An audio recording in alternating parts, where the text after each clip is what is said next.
They said the house was silent, not peaceful. Silent, no echoes, no creaks, no birds outside the windows. Just a thick, unnatural stillness.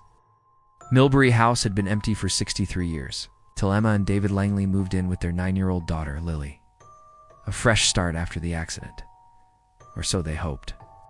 The realtor didn't mention its past. Of course not. They never do. The first night, Lily asked, "Mom, why is that lady sitting under the floor?" Emma froze. "What lady, sweetie?" Lily pointed to the hardwood. "She's under us. She's smiling." They laughed it off. Kids have wild imaginations, especially after trauma. But that night, Emma heard scraping beneath their bed. A soft, dragging of nails on wood, like something was trying to trace her body from below. She didn't check. She just held her breath. The next day, they found dozens of tiny handprints on the underside of their dining table. Not Lily's. That night, David installed cameras. What they captured shouldn't exist. At 3:44 a.m., Lily stood up in her sleep. The footage shows her staring at the wall for exactly 13 minutes, unmoving. Then, she turned her head 180 degrees, vertebrae snapping audibly, and whispered, "She remembers me." The lights blew out. Emma screamed. The footage ends with static. And a woman's voice humming a lullaby that no one in the family recognized.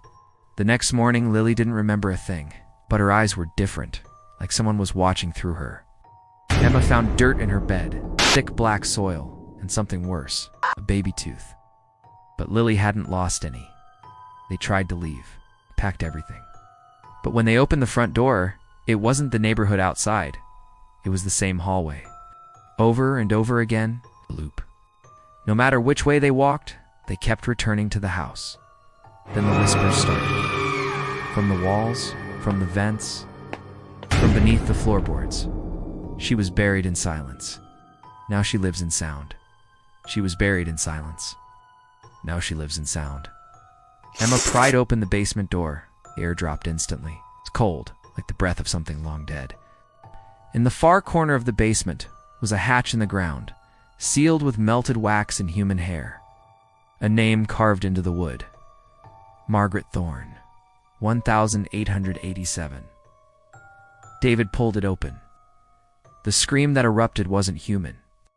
A blind, stitched-faced woman burst from the dirt, mouth sewn shut with rusty wire, her limbs unnaturally long, crawling like a spider.